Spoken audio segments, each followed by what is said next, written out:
dengan kalor.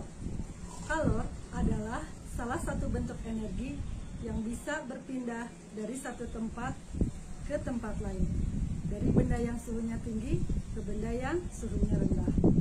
Cara perpindahan kalor itu dapat dilakukan melalui 3 cara, yaitu konduksi, konveksi, dan radiasi. Perhatikan gambar di sini. Di sini ada sebuah batang logam yang dipanaskan di ujung sebelah kirinya. Nah, kemudian di sini di ujung sebelah kanan ini dipegang. Nah, ini ketika batang logam ini yang ujung sebelah kiri dipanaskan, maka lama-lama kita kalau pegang sebelah kanan akan kita rasakan panas juga, ya. Nah, di sini kalor jadi merambat dari bagian benda yang suhunya tinggi ke bagian benda yang suhunya rendah. Nah, perpindahan semacam ini disebut konduksi. Jadi konduksi itu adalah proses perpindahan kalor melalui suatu zat tanpa disertai dengan perpindahan partikel-partikel zat itu. Ya, jadi perpindahan kalor dengan cara konduksi dapat diterangkan dengan menggunakan teori partikel. Jadi ujung yang dipanaskan menyebabkan energi kinetik partikel-partikelnya menjadi lebih besar, sehingga energi kinetik itu akan diberikan pada partikel-partikel di sebelahnya melalui tumbukan. Oleh karena itu, partikel menjadi bergetar dan energi kinetiknya bertambah besar pula. Energi kinetik yang besar itu terus diberikan pada partikel-partikel di sebelahnya, demikian seterusnya. Konduksi pada umumnya terjadi pada benda padat. Nah, sekarang ini rambatan kalornya kita gambarkan seperti ini ya. Nah, misalkan di sini ada sebuah keping, benda yang homogen ya. Nah, ini memiliki ketebalan D dan luas penampangnya A. Nah, di sini pada penampang sebelah kiri bersuhu T1 dan di sebelah kanan T2. Di mana pada bagian kiri itu suhunya lebih tinggi dibanding bagian kanan. Jadi T1 lebih besar dari T2. Nah, akibatnya apa? Di sini akan terjadi aliran kalor dari kiri ke kanan atau dari bagian yang suhunya tinggi ke bagian yang suhunya rendah. Nah, laju perambatan kalor ini bisa kita nyatakan dalam persamaan seperti ini. Jadi Q per delta T atau laju perambatan kalor sama dengan KA delta T per L.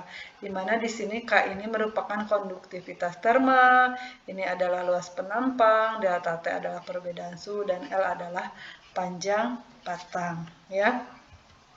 Kemudian kita bahas di sini berikutnya adalah tentang konveksi ya. Kita lihat di sini. Ketika misalkan cuaca panas, nah kita memasuki sebuah ruangan ber-AC. Nah, kemudian kita nyalakan AC itu. Nah, apa yang kita rasakan beberapa saat kemudian? Nah, tentu saja kita akan merasakan suhu ruangan menjadi lebih dingin. Ya, bagaimana hal itu bisa terjadi? Nah, di sini karena adanya perpindahan kalor secara konveksi yang terjadi pada fluida atau pada udara di ruangan tersebut. Ya. Nah, contoh lain dari peristiwa konveksi adalah ketika kita sedang memanaskan air. Nah, di sini di bagian dasar wadah ini kan air itu tentu saja akan menjadi panas ya. Kemudian di partikel-partikel bagian bawah yang panas ini akan bergerak ke atas karena dia massa jenisnya jadi lebih kecil ya. Bergerak ke atas, sementara itu air yang dingin ini akan turun. Dia mengisi tempat yang ditinggalkan oleh air panas yang tadi naik. Nah, air dingin yang turun ini nanti dia akan menerima kalor dan menjadi panas. Demikian seterusnya. Ini akan terjadi secara alamiah. Nah, di sini perpindahan kalor semacam ini disebut konveksi, ya. Jadi, konveksi itu adalah proses perpindahan kalor melalui suatu zat yang disertai perpindahan partikel-partikel zat itu. Nah, ini laju perpindahan kalor secara konveksi bisa dituliskan seperti ini. Jadi, H atau Q per delta T ya, ini sama aja Q per delta T sama dengan HA T2 ini min T1, ini harusnya 1 ya. Atau HA kali delta T. Nah, ini untuk keterangannya silakan kalian catat ya. Nah, kemudian berikutnya adalah perpindahan kalor secara radiasi. Nah, ini Ibu berikan beberapa contoh. Ini yang pertama yaitu ketika pagi hari ya, kita kan bisa merasakan hangatnya panas matahari. Nah, energi matahari itu bisa sampai ke bumi dalam bentuk pancaran cahaya. Nah, pancaran cahaya semacam itu dinamakan dengan radiasi. Nah, kita lihat contoh yang lain juga. Di sini proses penetasan telur ayam. Di sini ada lampu pemanas yang dinyalakan sehingga pancaran atau radiasi energi lampu tersebut akan membuat si telur ini tetap hangat sampai menetas. Nah, terus di sini ada contoh lain ketika kita sedang berada di sekitar perapian ya atau api unggun. Nah, maka di sana kita akan merasakan badan kita hangat ya atau panas. Nah, hal ini disebabkan timbulnya radiasi kalor. Nah, jadi cahaya yang dipancarkan merupakan contoh gelombang elektromagnetik ya. Jadi yang merambat tanpa memerlukan. Jadi gelombang elektromagnetik itu adalah gelombang yang merambat tanpa memerlukan zat perantara atau medium. Nah, jadi kita bisa mendefinisikan radiasi adalah perpindahan kalor atau energi dari permukaan semua benda dalam bentuk gelombang elektromagnetik. Nah, ini cara matematisnya laju perambatan kalor secara radiasi seperti ini ya. Nah, ini keterangannya. Dan di sini adalah ini luas permukaan bidangnya ya. Untuk lebih jelasnya kita bahas ya contoh soalnya. Ini contoh yang pertama untuk konduksi ya. Jadi di sini ada sebuah jendela kaca, suatu ruangan tingginya 2 meter, lebarnya 1,5 meter dan tebalnya 6 mm.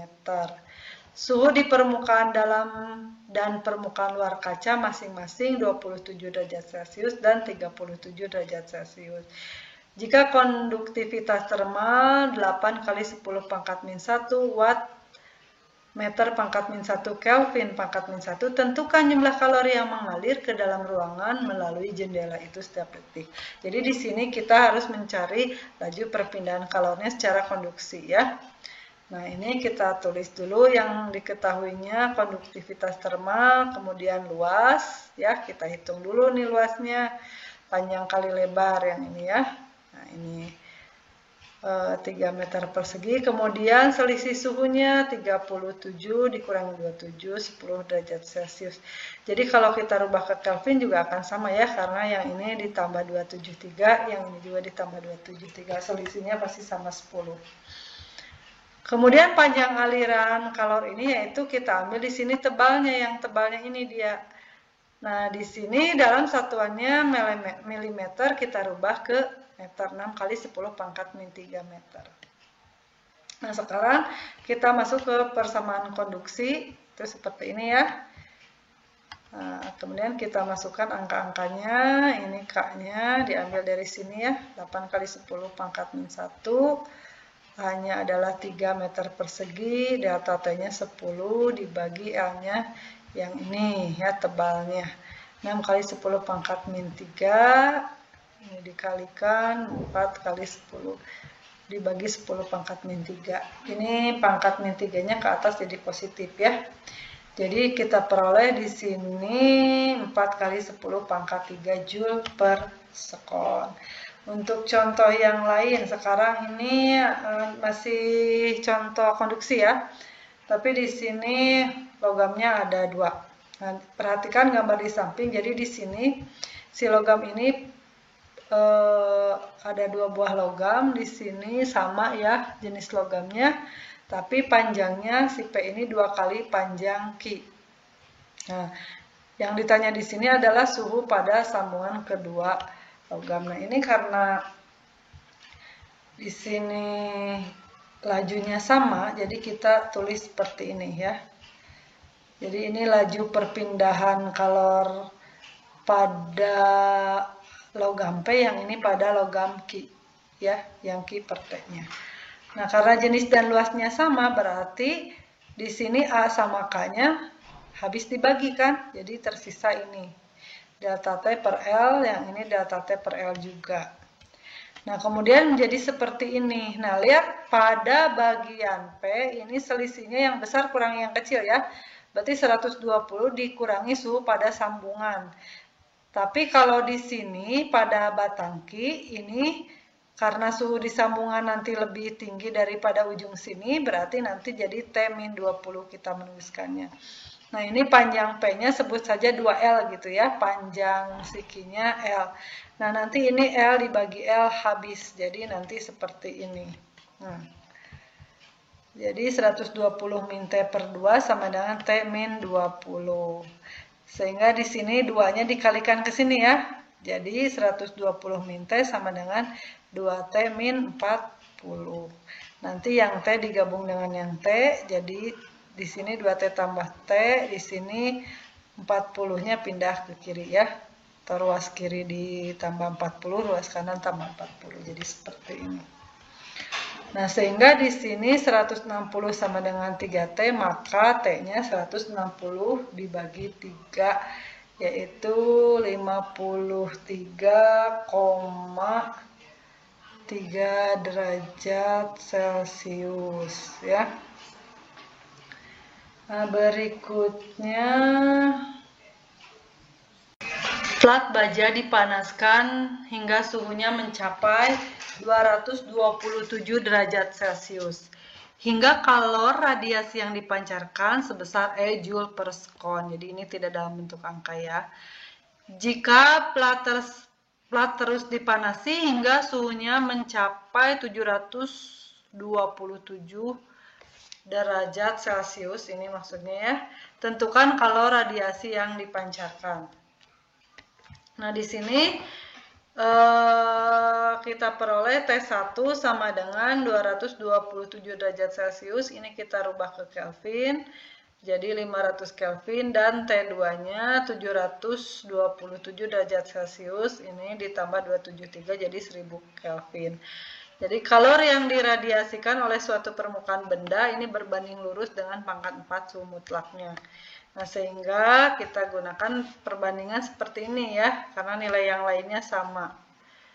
Jadi P2 banding P1 atau perbandingan laju kalornya itu sama dengan T2 per T1 pangkat 4. Sehingga di sini P2 per ininya kalau radiasi yang dipancarkan tadi ya, E Joule per sekon sama dengan 1000 per 500 pangkat 4. Jadi di sini 1000 dibagi 502 jadi 2 pangkat 4. Sehingga diperoleh P2-nya sama dengan 2 pangkat 4 ke 16 ya. 16 E Joule per sekon. Kemudian contoh lain ini untuk konveksi ya. Udara dalam sebuah kamar bersuhu 25 derajat Celcius. Sedangkan suhu permukaan jendela kamar 15 derajat Celcius.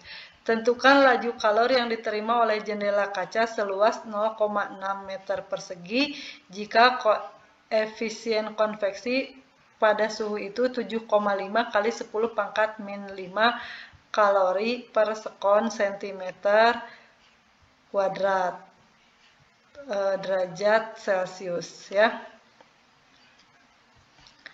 Nah, di sini delta T-nya kita hitung dulu 25 min 15, 10 derajat Celcius. Kemudian A-nya di sini kita samakan ya, karena di sini dalam sentimeter, jadi di sini dirubah ke sentimeter persegi. Kemudian ditanya ini laju perpindahan kalor konveksinya sama dengan di sini H, ini koefisien konveksi ya, dikali A dikali delta T. H-nya 7,5 kali 10 pangkat min 5 dikali 6000 cm persegi, ini dikali 10 derajat Celcius. Jadi diperoleh laju perpindahan kalornya sebesar 4,5 kalori per sekon. Jadi ini satuannya tidak dalam joule ya, jadi disesuaikan dengan ini dalam kalori per sekon.